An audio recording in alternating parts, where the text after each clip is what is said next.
Good afternoon, good evening, good morning, whatever time it is, wherever you are in the world. Thank you for tuning in and being here with us. This is Backyard Buckets, presented by Backyard Sports. I, of course, am your ever loving and most consistent host we have on the show, Bentley Danger. I'm joined with the Anon that is our Summer League enjoyer, NBA prospect enthusiast, and just all around basketball knower, Ryan Brown, who immediately dropped out of the show as soon as I went live. So that's awesome. However, I can rock and roll by myself for the time being until potentially Ryan is back with us. I can hear you again now. Okay. I can hear him. How are you, Ryan? So great. Hopefully I'll make it 5 minutes before I drop out again. Yeah. We are, for those of y'all out there in technological land, we are battling technological difficulties. I also have a small zoo inside of my house right now, so if there are dogs barking in the background, I do apologize. Most of them seem to be asleep at the moment, so we should be all right. Well, we are in the off season officially, Ryan. Free agency has been off on a torrential start, I guess might be the word for it. Just like every summer, this timeline was moved a little bit to the left, though. Sort of the new offseason schedule the NBA has taken upon to kind of avoid 4th of July news and kind of bump all that stuff to happening before the 4th. But we're going to talk about NBA free agency. We're going to delve a little bit into Team USA basketball after their win against Canada last night. After a super rocky start there in the first quarter, but they turned it around. First off, I don't know that I've talked to you on the show, Ryan, since the NBA draft. Did we do a draft post show? No, we did not. Okay. So let me just get your thoughts really, really quickly on the draft. Were there any surprises? Do you think anyone got a steal? I don't know if you have it in front of you or not, but just kind of some general thoughts, open-ended question here about the draft this year. Yeah, I think it kind of went as I expected. There were a couple unusual picks, as there are in every draft. I think like the Ron Holland pick is the first one that comes to my mind. I actually like Ron Holland like as like a fifth prospect. Like that makes sense to me. I just don't love him. Well, I went 6, I believe, because Pistons back. But I don't love him there because it just like exacerbates the problems they have. Though I do think their wing defense will be really good because it's him and Asar out there running around. I think that should be interesting to see. That was an unusual one. I think Connect falling to the Lakers didn't surprise me. I talked about that in the pod, but I do think the Lakers feel pretty good about that. I like what Minnesota did. I like what Utah did a lot. Getting 2 guys I had like mid to late first, getting one at the very end of the first and one in the second round in Filipowski and God, why can't I think of his name? The USC point guard Isaiah Collier. Yep. And yeah, I thought like it was fine. Like for that draft, like a lot of fit picks. Like we need a power forward or a center, so we're going to take a center or a power forward, like that kind of thing. There weren't a lot of like, this guy's the best player available. I didn't see a ton of that. I thought the first one of that was the Holland pick. I thought that was the first, like they probably thought he was best player available and not necessarily a great fit. Can I pose you a question about the draft? I said I had a question, but I want to pose you a question. Yeah, absolutely. Okay. How many players drafted do you think will start this year? Because we had quite a lot last year. There's quite so out of 58? Yeah. How many guys do you think start? Like right away. Obviously, some guys will start as like time goes by. I don't know, 21? You think 21 guys will start? Out of 58? Probably. Actually, I take that back. I think 16 rookies will start. Are you okay? Let me rephrase. Let me ask a question to your question. Are we talking about like day one consistent starters, or like we'll start a game at some point this year? Oh, people no, like day one. Like Okay, so yeah, consistent. probably like 15, somewhere in that ballpark. So I think it's like less than 5. Okay. I think it's like I was going through the draft and I'm not sure when I got to the first guy I thought might start, but it took a while. I think it was Edie that I was like, this is the first guy I feel like pretty good about starting. Like, and even he may not start. And then Stepan Castle is like the other guy, like up in that range of the draft. Castle might before him, but Edie was the first like 100% I felt good about. But I think Castle's like the other guy. But if you look through that draft, there's a lot of guys coming off the bench. That's certainly true. Yeah, I'm looking back at it now. I think Sar might start in Washington just because they are that bad. Over Valanciunas? I think they're gonna try to play them both together. Now I know Kuzma's there, but yeah, is Kuzma playing the 3 and then Koulibaly's playing the 2? Like that. yeah, maybe not Sar. I think Castle probably starts. He's like I think of the top 5, he's the guy. Yeah.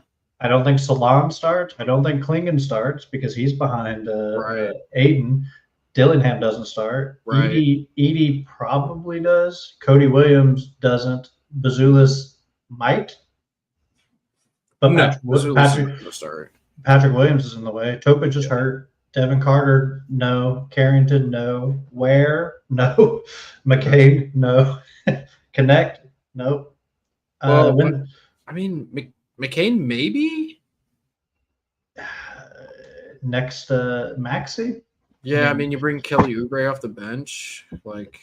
I expect him to start some games throughout the season just because they're not super deep, but I don't expect him to start like that many. I think it might be like 2. Yeah, I mean, looking back at it, yeah, I think you're probably just out of the first round, it may be 1. Yeah, and if you're into the second looking for starters, you're in a weird spot. Like Filipowski, like may probably start some games, but not too. So many. I could see Edie starting day 1, and I could see Stepan Castle starting day 1. I could see Richeche starting day 1 too, actually, but yeah, I think he possibly could. But I don't know that I know that he's not ready to start day 1, but. No, he'll play a lot, but I don't like he needs to play with Young, so there's an argument that he should start. Like he needs like the creator, right? So like, but that's 3. Like even if I still think Jared McCain finishes the year in the starting lineup in Philadelphia. There's a decent chance he could also be like a 6-man and just play just as much as a starter. Like that wouldn't shock me either. True. I think there's a lot of guys here that will end up in that kind of role, like Rob Dillingham and. Like a scorer off the bench, like that's what I expect. And Donovan Klingon could take that up if Aiden leaves, like he'd become the starter, right? But there's just not a lot of guys. Like Alex Sarr, maybe.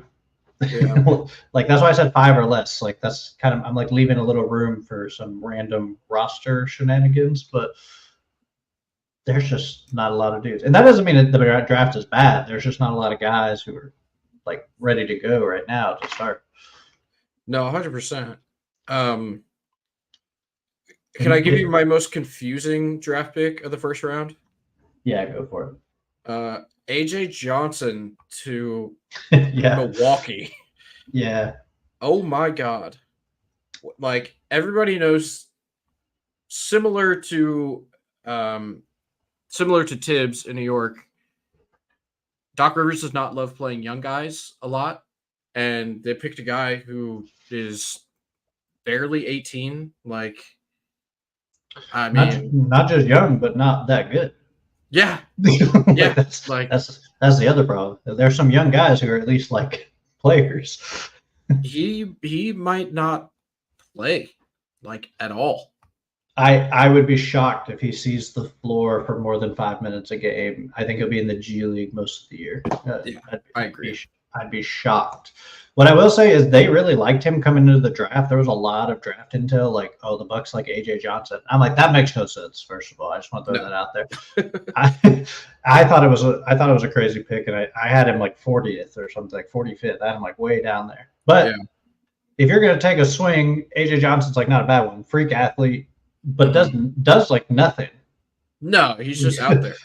he jumps high, he runs fast, like he doesn't shoot, he doesn't necessarily defend. Like he's cool to watch when he does the things that like he is good at, but like he does them like twice a game. Yeah. Yeah, that I agree. That was my lowest grade. Like when I went back and I went through the draft, I think everything else got like a B or higher from me. Like just off, but that one I hated. I that was my least favorite draft pick. So I agree with you. Yeah, that one was just like it was a little head scratching. You know, Yep. the kid obviously is talented, but like first round, especially to Milwaukee, a team that's trying to compete in the East and win championships, didn't make a ton of sense, if we're being honest. How do you feel about the Wizards draft? Just to ask the hometown question. Yeah, right. I thought they did well. Sar, I mean, I get you have to take him at 2, right? I mean, it's like he was the projected number 1 for a while, and it's like if you can get the guy who was projected 1 at 2, feel pretty good about that. Also, number 2 overall draft picks in the NBA typically pan out to be pretty good basketball players, even more so than number 1s overall, you might argue. I thought that the Washington did pretty good. They got Bub Carrington, and then they picked up Dylan Jones at the back end of the first round. I'm cool with all that. Dylan Jones is a little undersized, I think, to play the 3, but he's going to be like a rotational wing guy for them, which will be fine. Yeah, Keyshawn George as well. Yeah, Keyshawn George. I mean, very raw, but like a 6'7" shooter. So you know. Yeah, he'll be fine. I like their draft. They were one of my like top 5, I think, teams in the draft. If I was going to like rank who I thought had the best draft, obviously the Rockets were number 1, but obviously because they traded the 44th pick for AJ Griffin, which I think was a steal. Yeah, because the 44th pick ended up being Pale Larson from Arizona, who I actually liked, but AJ Griffin is younger than Larson and was a first-round pick in his draft. Yeah, lottery pick, right? Yeah, he might have been like 16th, but he was very close to a lottery if he wasn't a lottery pick. But yeah, I like the Wizards picks, their draft. I thought it was pretty good. Second favorite draft, the Lakers, Bronny James. I mean, sorry, I won't talk about it. I'm just being funny. Connect, they got lucky there. I also liked the Spurs draft quite a bit, getting Juan Nunez, who you know I was a fan of, and Stephon.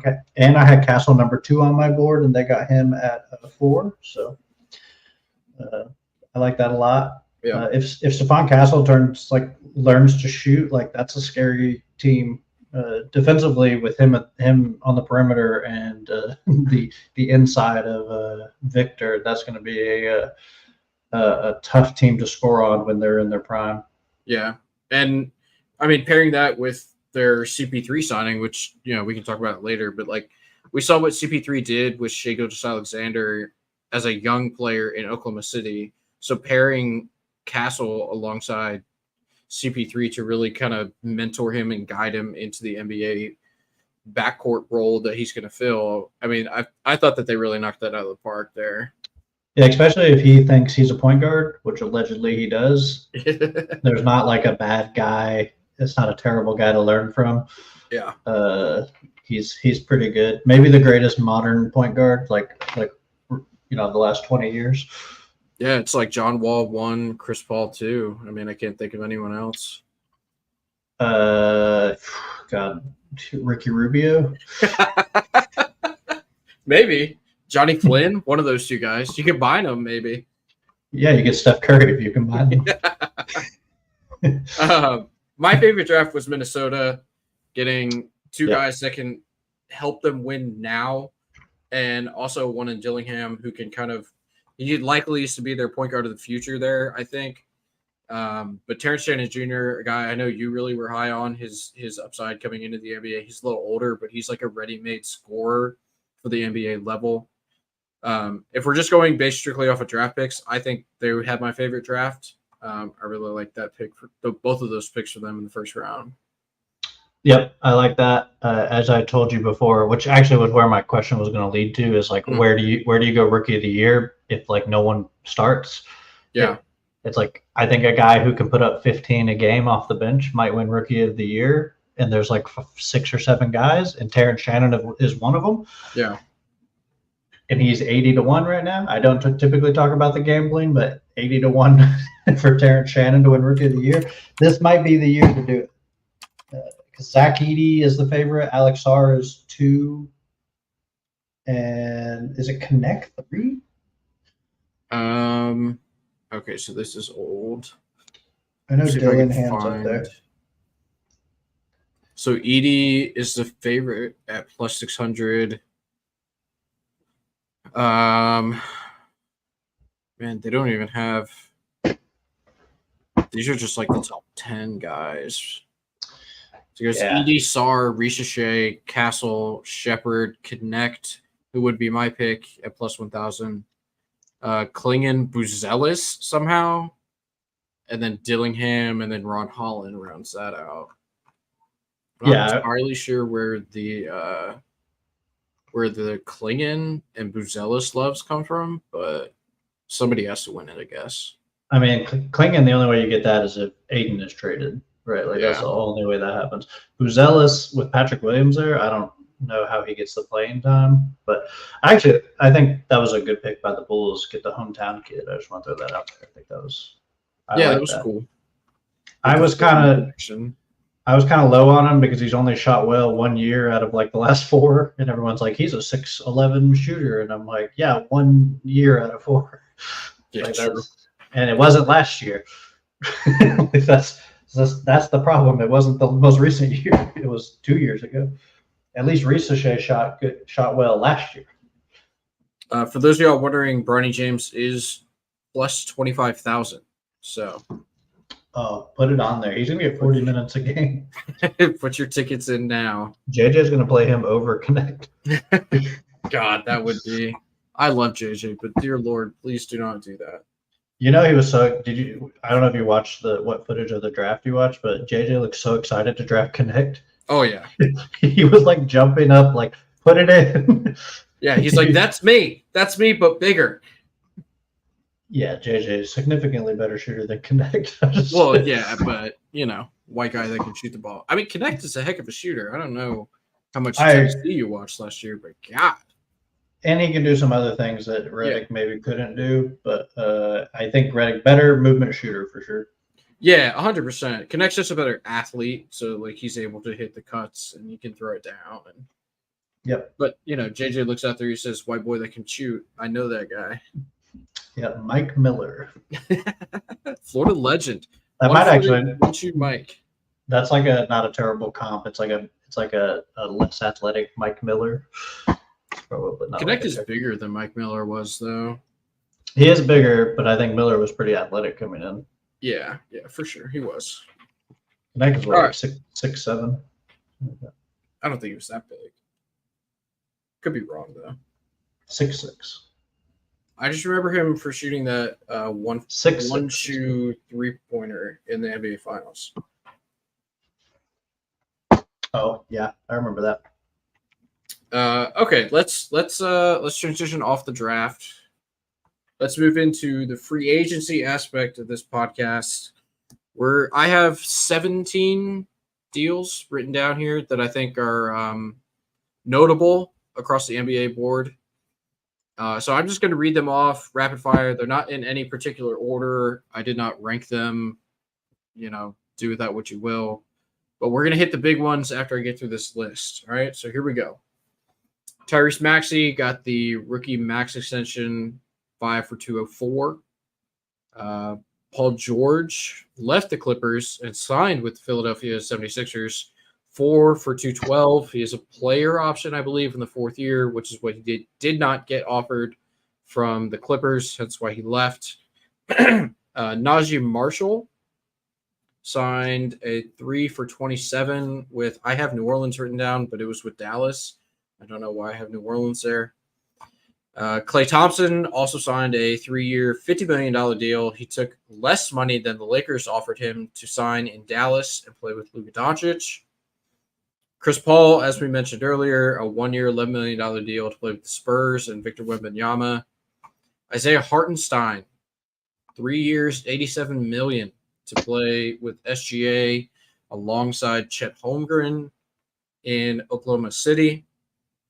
Kentavious Caldwell-Pope left Denver to sign a 3 for $66 million in Orlando. Tobias Harris continues to get paid buku bucks. He signed a 2-year, $52 million deal in Detroit to go back to the Motor City. Mikal Bridges, he was a trade, but he was traded to the New York Knicks for half of the picks in the first round for the next 15 years in the NBA. Jason Tatum signed the largest NBA contract ever, outpacing his running mate and NBA Finals MVP, Jaylen Brown. Tatum signed in Boston for 5 for $314, which actually I believe I read he was eligible for $315, but taking that hometown discount bumped it down $1 million. So shout out Jason Tatum. Duke legend. That's just financial savvy right there. They only teach that at Duke, by the way. Donovan Mitchell staying in Cleveland. There was a lot of talk about him going to the Knicks, but after that Mikal Bridges deal, that was kind of off the board. He's staying in Cleveland, 3 for $150. Jonathan Isaac got a 5 for $90 million deal to sign in Orlando. Now, it's unclear. I haven't read the full details, whether that includes his time standing on the pulpit at local churches or not, or if they're only paying him for basketball performance. I'll have to get my financial guys on that. That was a good one. Derek Anderson. You knew I would like that. I did know you would like that. Derek Anderson signed a 3-year, $27 million deal to play in Golden State. DeMar DeRozan did a sign-in trade with Sacramento. So DeMar gets 3 for $74 in Sacramento, and that sends Harrison Barnes down to San Antonio. Franz Wagner is staying on the rookie max extension, 5 for $224 in Orlando. Caleb Martin made a terrible financial decision, turned down, I believe it was $64 million in Miami, decided to bet on himself, and signed a 4 for $32 million deal in Philadelphia. And then the last one on the list, Cade Cunningham signed a rookie max extension, 5 for $224 million to stay in the Motor City, better known as where careers go to die. All right, Ryan. I know that you probably have many thoughts on this list or about the players and signings on this list. I will turn the floor to you, and you can talk about as many or as few, or we can bounce back and forth, but it's up to you, bud. Start wherever you want to start. First, I would like to say my favorite move of the free agency period has been the Rockets not doing anything.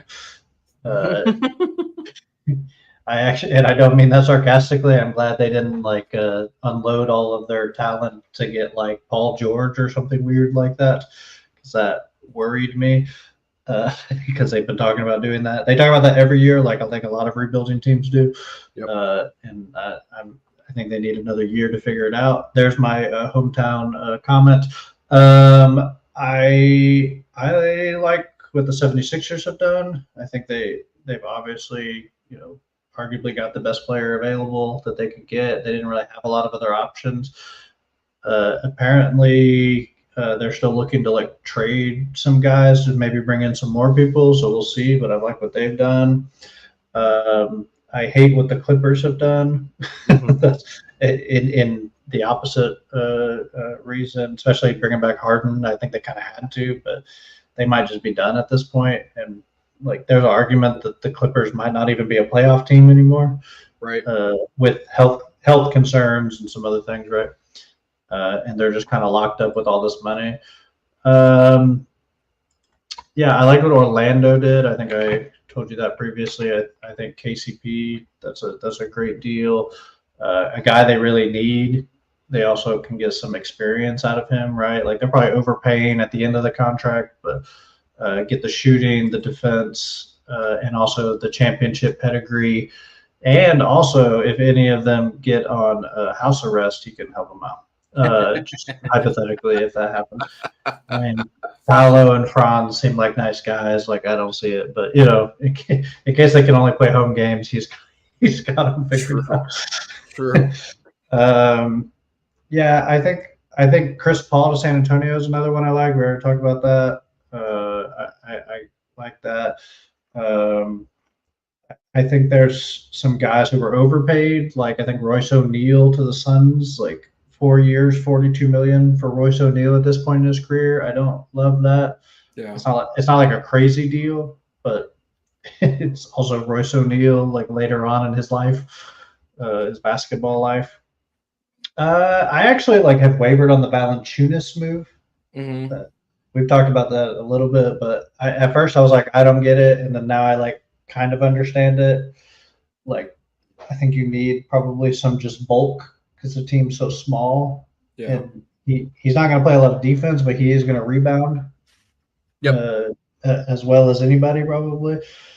So I think I'm on the like side, especially for 10 million a year, like just over 10 a year. Like that's cheap, I think, for him. His value is higher than that, in my opinion, even at this point in his career.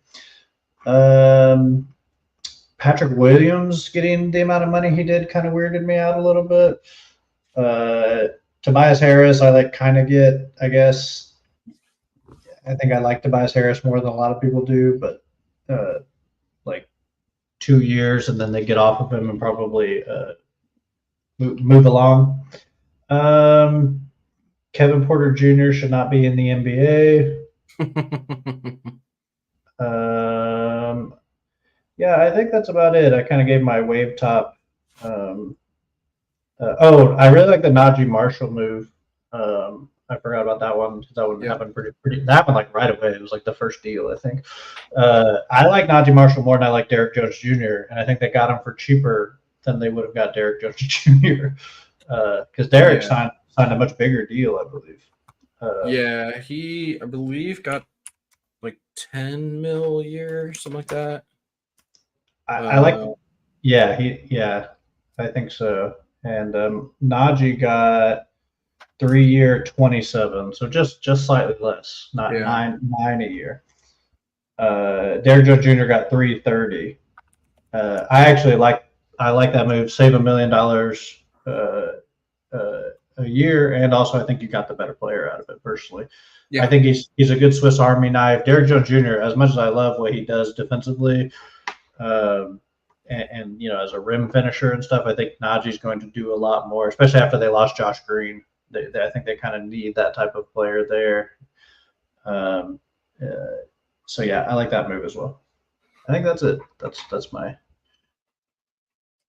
Yeah, I just I want to my opinion. Pour one out for one of my favorite players, one of my favorite basketball players, Wendell Moore Jr. He was traded to Detroit, where once again careers go to die. So pour one out for Wendell Moore Jr., casualty of the war. Well, luckily his has been dead. So. Okay, dude, he was getting playing time in Minnesota. Relax. Playing the playoffs. He was. Yeah, that was weird. It was in blowouts, but still. So, all right, I just want to hit some of the big ones. We can talk about fit. I'm going to kind of put the money to the side unless we want to talk like maybe that was the reason they went to this place. But for the rest of like kind of what I'm going to talk about, I'm going to focus more on the team fit, right? So I'm just going to start at the top of my list. Up here, we have Paul George eschewing the offer from Steve Ballmer and the Clippers to sign across the country, leaving his hometown LA to go play in Philadelphia with Joel Embiid and Tyrese Maxey. I guess I will pose the question to you. Actually, I'll let you decide how you want to answer this. I'll ask a two-part question. One, do you like the move / fit? And if yes or no, just defend your argument, and then I will take the other side of it because I can play both sides of this fence. We're talking about Paul George, right? Paul George to Philadelphia. Okay. I'll take that I like it side just because I think that's actually where I am. I think Philadelphia needs to do something. Like they're when healthy, they're a good enough team in the Eastern Conference to make it to the Eastern Conference Finals, but they probably needed that little extra something to get there. And basically replacing Tobias Harris with Paul George is a pretty good upgrade in my opinion. I think the contracts aren't actually that far apart because Tobias was making quite a bit. I think he's making like 30 plus. Though I think Paul George has lost a step. I don't think anyone would disagree with me a little. He's obviously still very good, but I think he's lost a little bit. But I kind of like you have like a three-sided attack, right? Three guys who kind of attack you in different ways with Maxey, Embiid, and George. I think they all kind of have their niche attacking from the wing, the speed of the guard and also the shooting ability. George kind of in the mid range and like working his game, and then obviously Embiid can kind of do it all. But I like that. I think the offense looks good. I think he's still an okay defender at this point. And I think you had to do something right because Embiid's just going to want out if you don't. So I think you had to make a move at some point. That would be my big points there. Yeah. So, all right, give me 2 seconds because I have an intruder alert apparently. So if you would like to talk for a minute, I gotta step away real fast. Yep, and then I will defend the other side of that argument. All right. All right, guys. This is the best part of the show, the no camera part. No one has to see us because I'm already hidden. How's everybody doing? I just, we enjoy coming out here, talking to everybody, the people, the live stream, and also the people who watch later. We appreciate it. And if you have any complaints, please send them to Bentley specifically. I will not field complaints. I don't allow dissent in the ranks, but he loves complaints. So if you don't like how we analyze basketball, how we talk about it, please send them to him. Yeah, I'm excited for Summer League. I know we probably won't talk about it too much. I think there's a lot of interesting teams out there. I think Memphis is going to be fun to watch. They got a lot of guys I really like 5 or 6 guys that I think might be NBA players and 2 or 3 that probably are in their rotation playing in Summer League. So that's pretty exciting. I like what the Rockets have. They got like 5 guys that I think are NBA players, and again another 2 or 3 that are gonna 2 that'll be in the rotation, and maybe a 3rd guy or 4th guy that makes the team. Lakers are interesting with Bronny. Everybody's interested in that. They've already played a little bit in the California Classic. I think Utah's got an interesting team, like I talked about in the draft. I think it's a lot of second-year guys. The guys from last year's draft kind of figuring themselves out here. I think you're going to get like 1 game of Brandon Miller in Charlotte because he's too good to be playing in the Summer League. So if you want to watch Brandon Miller play, watch Charlotte's first game. Oh, hello. You weren't being burgled. That's good. No, I was not. I also did not receive any complaints while I was gone, unfortunately for you. Oh, good. I made sure to send them your way. Yeah. So the other side of the Kawhi deal. Sorry to cut you off. The Paul George. Or the Kawhi deal, the Paul George deal. Well, Kawhi plays into it. That's true. So it's been 5 years since the trade that sent Paul George to the Clippers? 4 years, maybe. Yeah, 4 or 5. And prior to that, we saw probably the last consistent healthy year of Kawhi Leonard's career when he was in Toronto, which is like a crazy thing that if you had gone to the Toronto front office because they were really upset when he left, and you'd be like, hey, just by the way, you got the last healthy Kawhi season that we will probably ever see in his career.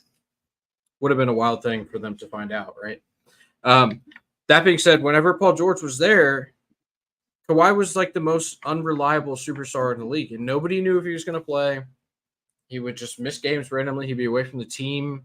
He would be hurt. He's missed like gotten hurt in the last 3 postseasons in a row.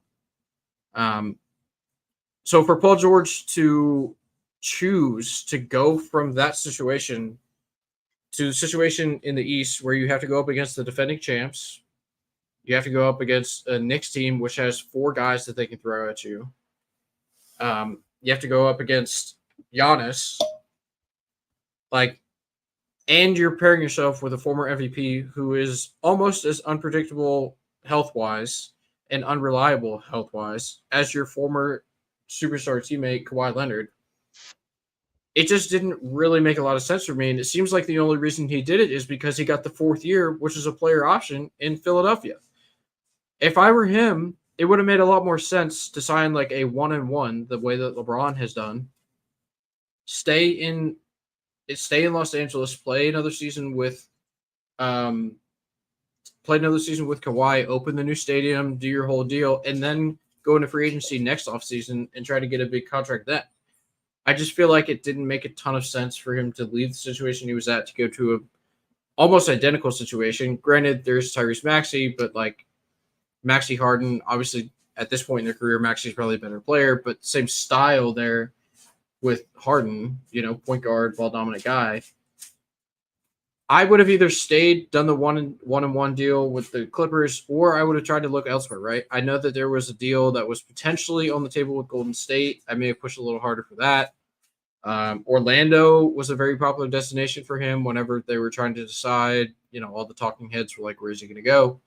Orlando probably would have made a little bit more sense. Go down there, you can be like the number 1 option, have Paolo play off the ball, which he's come out and said he wants to do more of. Clay took a pay cut to go to Dallas.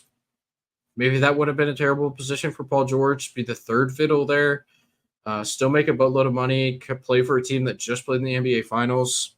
I mean, it just seems to me that there were better positions for him to take than chasing the money and going to play with an unreliable superstar such as Joel Embiid, who doesn't seem to be.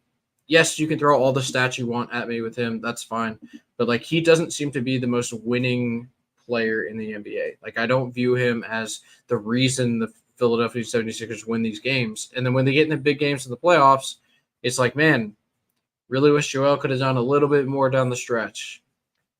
It's just it's like a common theme. And I guess they brought him in and he chose to go there to be that missing piece that maybe puts him over the edge. I just feel like there were better opportunities for him outside of Philadelphia.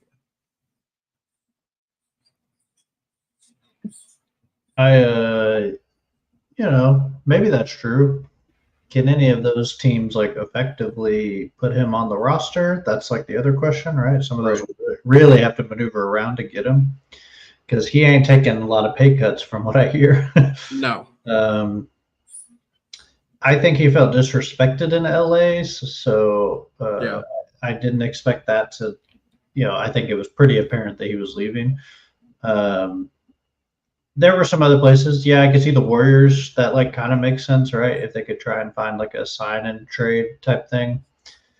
I think Philadelphia is a pretty good fit for him, though. I like it. The East is really tough. I can see your point there. But what are you going to do if you're Philadelphia? I guess from him, his decision might have been different, but I think Philadelphia made the right move in trying to push their chips in here. Yeah, I mean, I truthfully, I was just playing devil's advocate there. I do like the fit and the signing for both Paul George and Philadelphia. It makes a lot of sense to me. I was just trying to play the other side of the coin. Because you also could talk me into there being better fits. I could understand if you wanted to go somewhere else. Oh my God. Powerhouse Atlanta Hawks. Dyson Daniels and Larry Nance Jr. Oh, Cody Zeller. I mean, Dyson Daniels is the most valuable person in that trade, but yeah. EJ Liddell has some talent though. I will give him that. I liked Liddell coming out in the draft. They tore his ACL 2 days after the draft. Then, it was not great. Larry Nance Jr. can play. and getting 2 future firsts. Like it's not a bad return in No. the trade there. No, I know why you like the trade because of Cody Zeller.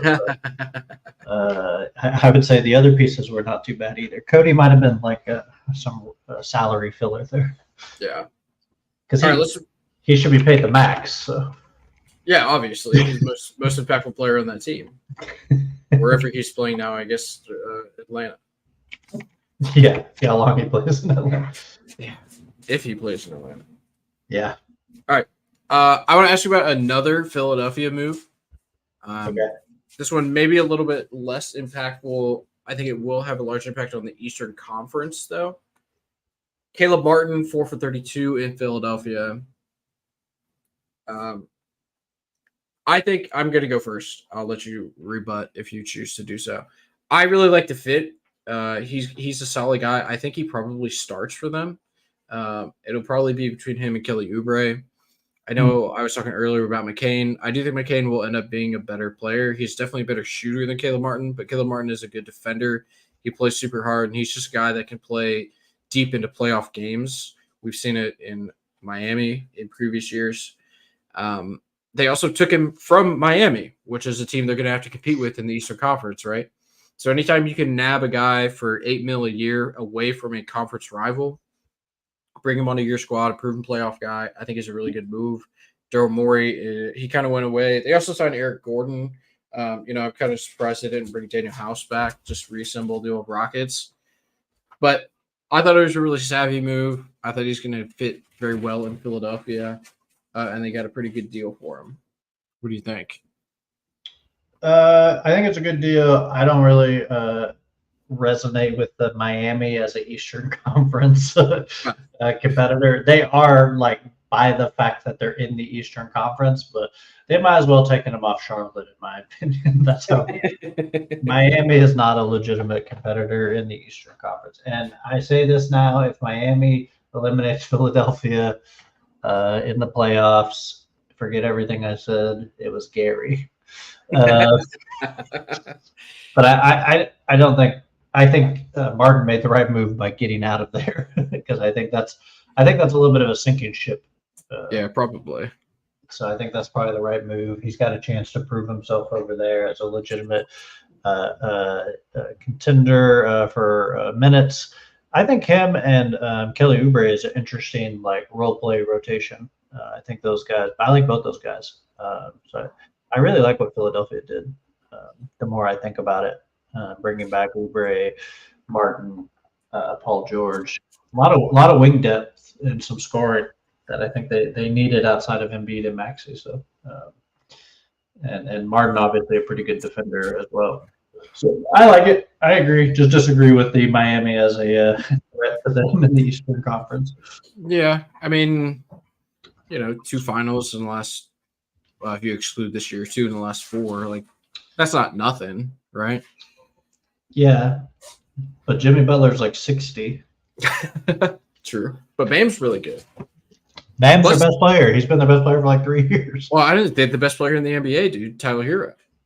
That's true. My goat. All right, another very impactful move that could affect, maybe knock some teams down a rung potentially in the Western Conference. DeMar DeRozan ending up in Sacramento. I'd love to hear your thoughts. What do you think it improves their overall roster? What do you think it'll make them better in the playoffs? What were your thoughts when you saw DeMar going to Sacramento? I thought in a vacuum, like getting more talent is good. I worry about the fit there. I'm not sure. I think we talked about that right away. Like, are y'all actually? You and Gary did. I was just kind of listening to y'all or reading what y'all are saying, but I don't love the fit. He's also like 50. Still can play. Definitely lost a step, but because of the way he plays, it's not like too bad. Yeah.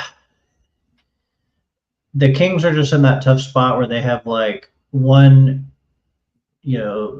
really good like fringe all-stars and like another guy who's really good, but it's just not enough. Yeah. Like I just don't feel like that's enough, especially in the Western Conference. Like where would you put them? The 6th seed now? Like I don't know if they're better than like the sixth best team in the West right now, and I'm not sure it's worth paying DeRozan to be the sixth best team. But there's the argument, like I said before, of other teams that you just need to do something because like you can't just wait out Sabonis and Fox and hope that like wins it for you because it's not going to. I think they're doomed to be a second best team like at this point in where their franchise is, and they probably will end up like Fox and Sabonis probably play later in their career somewhere else and hopefully can compete a little better. But I just think the West is just too talented for them right now. I do agree with that. You said second best team.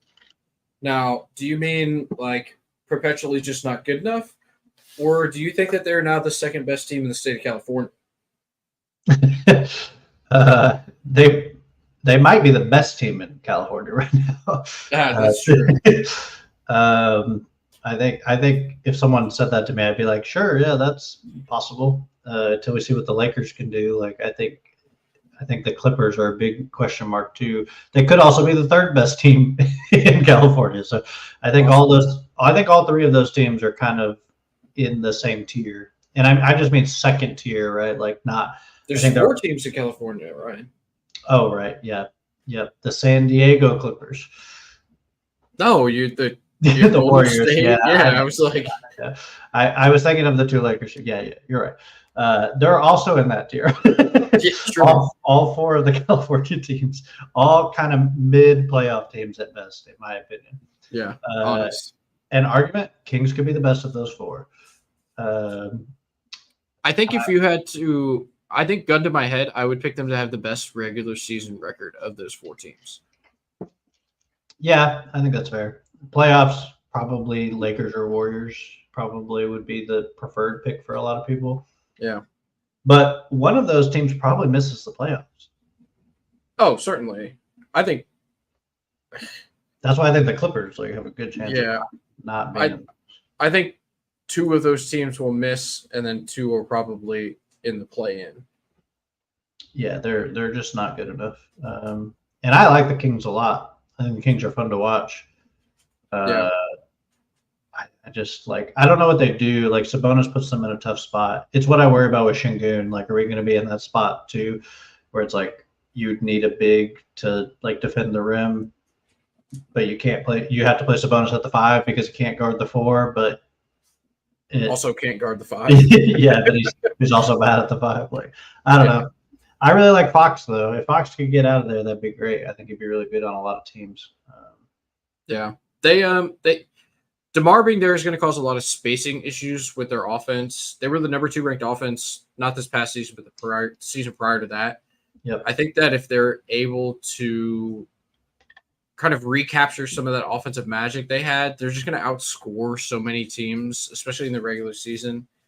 But the spacing issues are really going to hurt them whenever it comes to the playoffs, and I think that could be a large detractor to the DeMar deal. Yep. And then everything you said about Sabonis, as much as I, love Sabonis, he's one of my favorite players to watch in the league because he's so skilled and crafty and able to operate in tight spaces. But it really is going to be tough for them, I believe, because they're going to play no defense whatsoever. Keon Ellis is going to have to be just an absolute ball stopper whenever he's on the court. But they're going to really struggle whenever it's nut crunching time in the playoffs, and it's going to be tough for them, I think. Yeah, I agree. I think spacing's a huge concern. Maybe they figure it out playing off of a Sabonis, but hope not. This question about NBA families. Yeah. Are we talking about, is it currently in the NBA? Because if it's not, if it's generational, I think it's the Barrys. With Rick Barry and his 2 sons playing Brent and John Barry. The Currys, maybe. I guess with Dell and Steph and Seth as well. Yeah, that'd probably be my choice. I would pick the Holidays, but the Holidays are really good too. They just like Justin and Aaron are both pretty good. Yeah. The Zellers, of course, obviously. I was gonna say the Plumlee family. Well, of course. There's about 17 of them, and they're all 6'10". Well, they were one of the greatest college basketball families of all time. That's for sure. Yeah, that's true. All of these are pretty good. I think the berries need to be in there. The curries are pretty good. I agree with the Yeah. holidays. The James, not yet. Antetokounmpo, it's pretty polarized. Lopez. The balls might be the third best. Yeah. Balls or Lopez. Lopez also not bad. Yeah, I mean They Brooke both is had like long careers. Brooke's going to end up as like a Hall of Very Good player. Yeah. His Sure. time in Brooklyn, where he was like a 20-point per game scorer, and now like a championship, like 3-and-D center.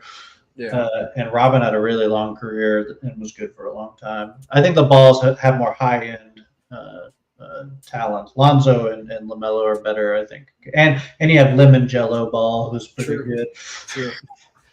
According to social media, always ready to step on the court. So Yeah, he looks good in summer league every year, just shooting, and I'm like, wow, man, he's gonna be good in like I don't know whatever league he can just shoot in. he can go to where did his brother play? Lithuania or something?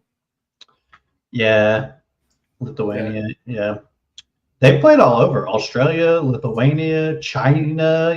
Like they didn't play in China, but they were almost arrested there. That's right with their high school team. I forgot about that. Well, wasn't it the UCLA team with LiAngelo? Wasn't it Oh, it LiAngelo? was. Yeah. Didn't he like shoplift or something? Like Yep. from like a purse store or something? Yep. Wild times. Morris or the Thompsons? David Thompson and his son Tristan Thompson. Yeah. I guess Thompsons. Could be. There's a lot of nepotism in the NBA these days, you know. Oh, Clay and Michael Thompson. That's pretty good. Clay and Michael. Yeah, that's a good one. That'll bring us to our next signing though. Clay going to Dallas, taking a less money than was offered from Los Angeles Lakers, where his father really, really wanted him to go. He could have just literally driven his boat down the coast. We all know the famous boat captain Clay Thompson. We'll have to go from ocean boating to lake boating there in Dallas.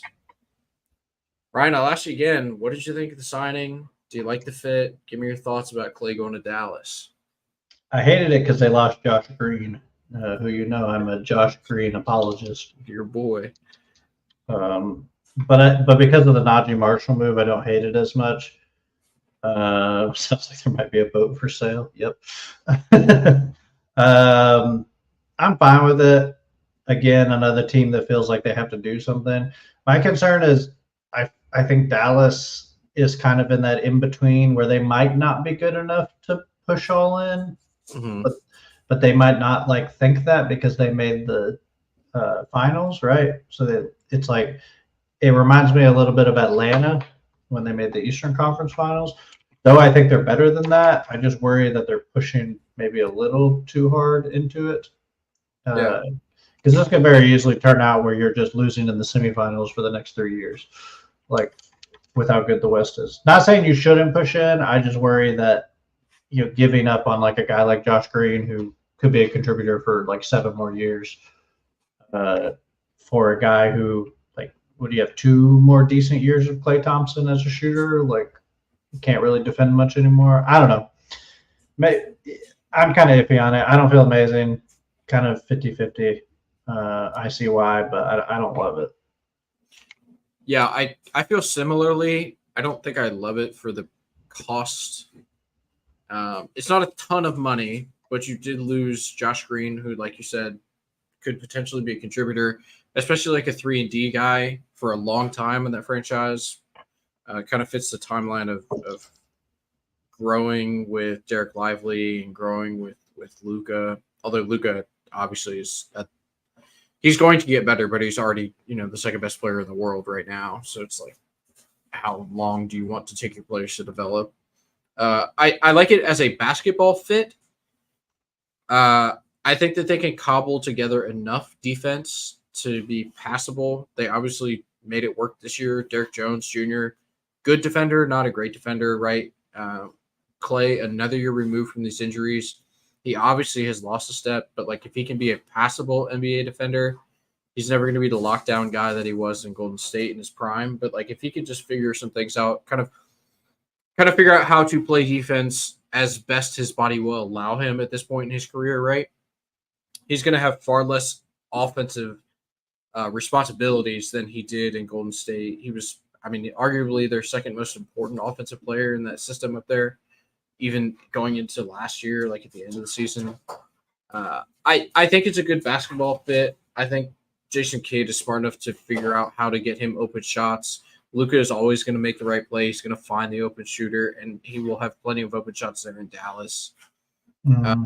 I think Derek Lively will be able to take another step forward as a defender, right, to kind of help on that back end to take some of the defensive onus off of play on the perimeter.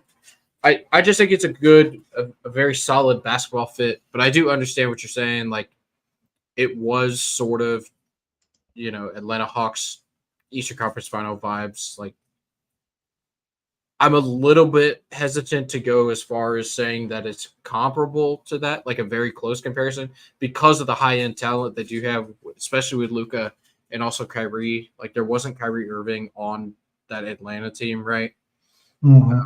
It also, people forget that was the demise of Ben Simmons. If he just hadn't imploded, Philly probably wins that series against them. But whatever. Yep.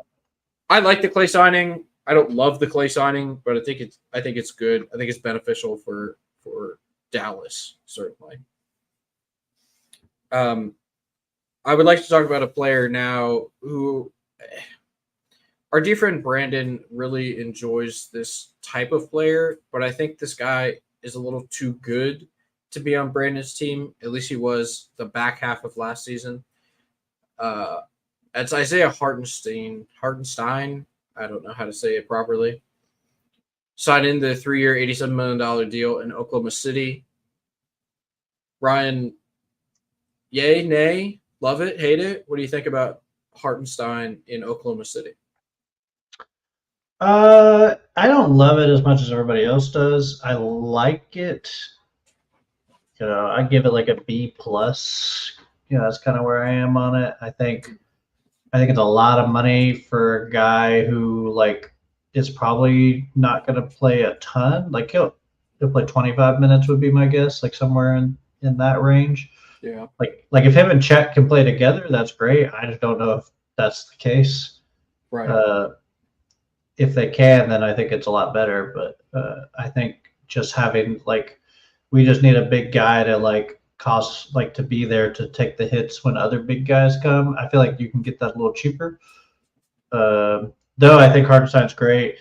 He can dribble, he can pass, can't shoot, but for a big, he keeps the offense going. I think he'll fit well with Oklahoma City scheme. I just don't love the price.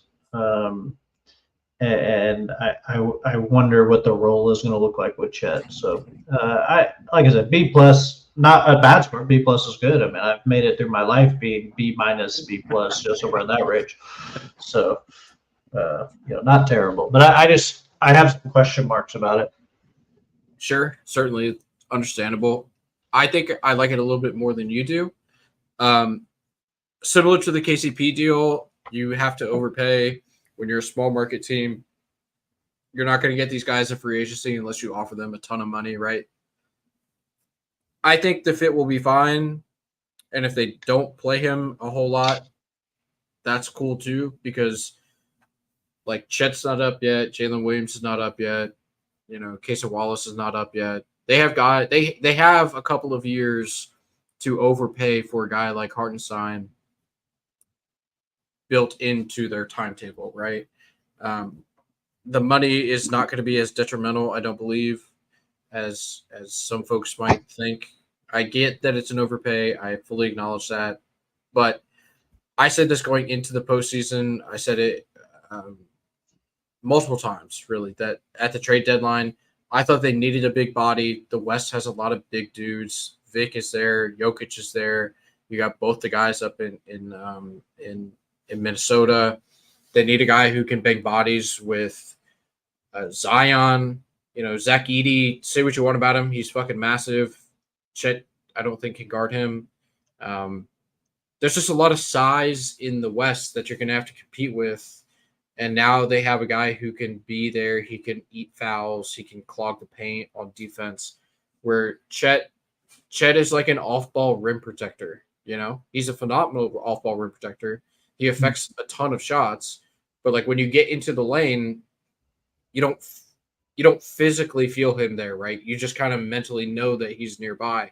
But now they have a guy who's there and can bang with those bodies in the post. So I think it's very valuable for them to have somebody like that on their roster. And I really, really like the signing. I'd probably give it like an A. It's not an A plus. You know, they didn't bring in, I don't know, Marcin Gortat, who would have been awesome on this roster, but they brought in a guy who's really, really good, I think, for a fair price, especially given their cap situation.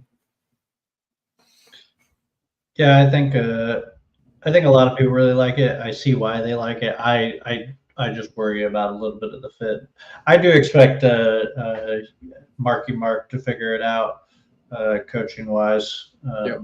That's why I give it a B plus. If it was another franchise with the same roster, I'd probably have it a little lower. Yeah, that's fair. You know what it does do though is actually it has nothing to do with this player, but I just kind of want to talk about him. My boy Poku should still be in the NBA. He's playing in the Olympics, and I just think it's ridiculous that he's not on an NBA roster right now. But that's fine. Should have kept him in Oklahoma City. Well, that kind of brings us to the end of like the big signings. Yep. Like the big time ones. You know, we hit DeMar, hit Clay, Najee Marshall. We touched on, hit Paul George. I guess Kyle Anderson going to Golden State. That's really cool. Whenever he takes 43 seconds to get up a corner 3-pointer, that'll be fun to watch, I guess. I think it is super impactful that Donovan Mitchell stayed in Cleveland. I'm excited to kind of see how that plays out. Bringing in Kenny Atkinson, who previously coached Jared Allen, we talked about that. Maybe that means they're going to run it back with the two big guys and the two guards that don't play any defense, and Mitchell and Garland. What we did not talk about, actually what we should talk about, I think, is the trade that Atlanta made with actually Brandon brought it up for us. The trade that sent Dyson Daniels to Atlanta and DeJounte Murray to New Orleans. That was not on my list, unfortunately. That was an oversight on my part.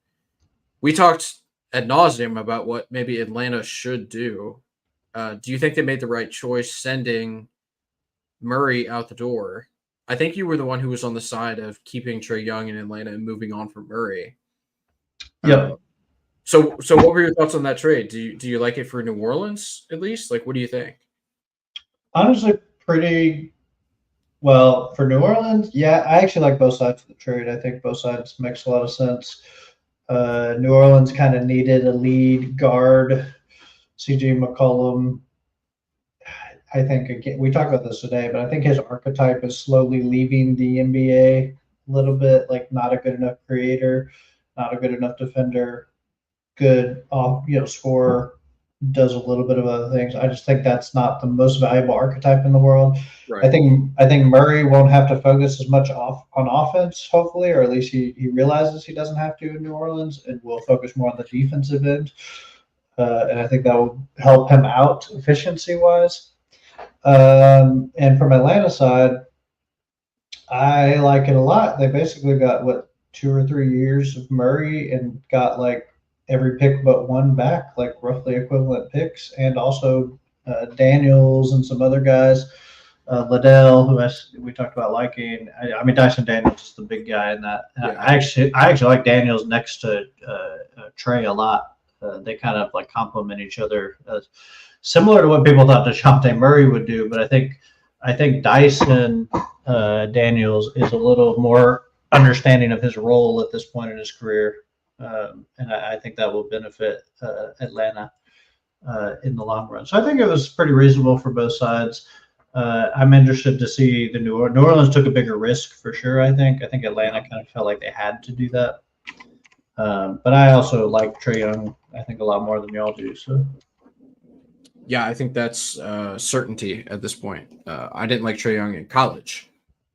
I root against the Sooners mostly, but I didn't think he was a winning basketball player, and I've proven to be correct in that take. I think in the NBA, he's like a career 500 guy. I think I like it. I really, really want to like it for New Orleans. My fear is that DeJounte Murray will kind of fall into the same role that he had in Atlanta, but this time with Zion Williamson playing point guard, because that since Zion has come into the league, his teams have been the most efficient when he is handling the ball and initiating the offense.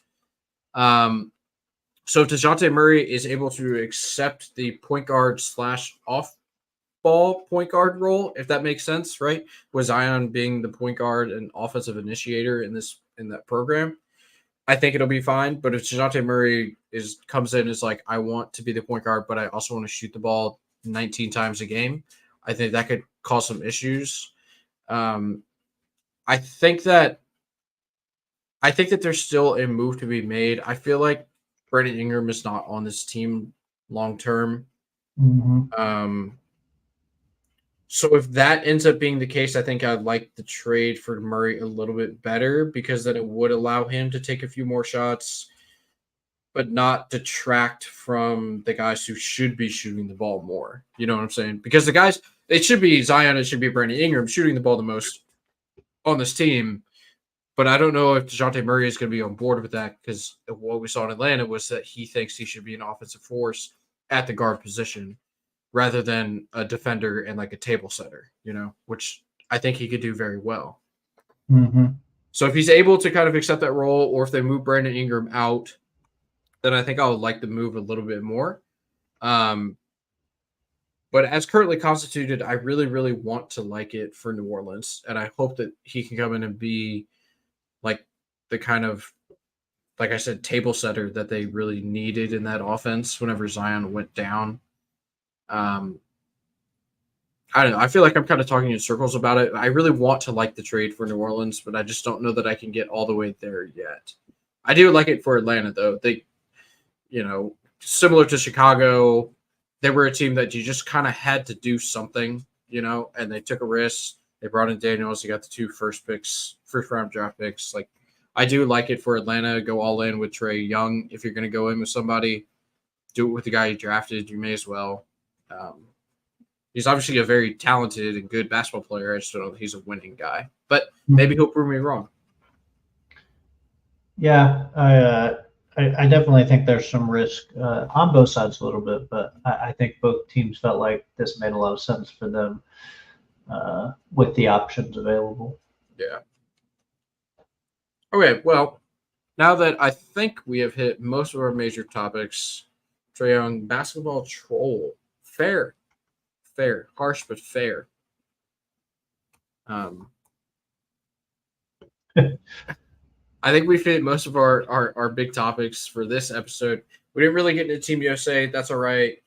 They're going into the Olympics. We'll have plenty more opportunities to talk about them, so we'll probably hit that pretty hard next week. I'm excited for the Olympic. Are you excited for? I know you're excited for Olympic basketball, Ryan, right? Yeah, of course. I mean, maybe the best American team in quite some time, even though they're real old. I think Derek White being on the team might help them more than Kawhi. Yeah, and I think there's a lot of international teams that are really fun. Like France will be fun to watch with Wemby and Rudy Gobert at the same time. That should be interesting to see how that works out. Though I worry their guard play is not good enough. Like, I think the next Olympics and the Olympics after that is the one where you start worrying about France. Probably. Could they beat us this time? Sure. Like any of those good international teams could beat you. But I think when they get the wings and the guards, like Koulibaly's on the team, but like in 4 years, what does Koulibaly look like? What does Wemby look like? What does Nolan Traore look like? What does Alex Sarr, who's not on the team? Like, there's a lot of guys not on the team that are young. Yeah. All this draft, all these like 5 French guys are not on the team. So in 4 or 8 years, half of them are probably on the team, would be my guess. Yep. So that's a scary team. Spain, of course. There's a lot of interesting. Germany, interesting with the Wagner brothers. I always like the Olympics. It's interesting to see, Durant and Curry and LeBron all on the same team, even though they're not in their peak anymore. It is interesting to see that. Yeah, it's going to be exciting. I think this team is phenomenal. They're obviously the betting favorites to win the whole thing, but it should be a lot of fun going into Paris. I'm excited for it. I know you're excited for it, like you just said.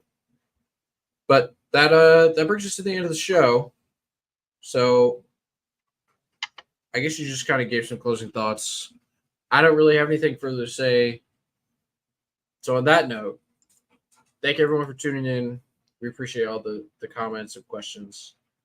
We always have a good time interacting with y'all. So thanks for coming out. I will be back, same bat time, same bat channel next week. I cannot promise that Gary or Ryan will be here, but I will be here to hang out with all of y'all. So from the bottom of our hearts, thank you so much for being here, and we are out.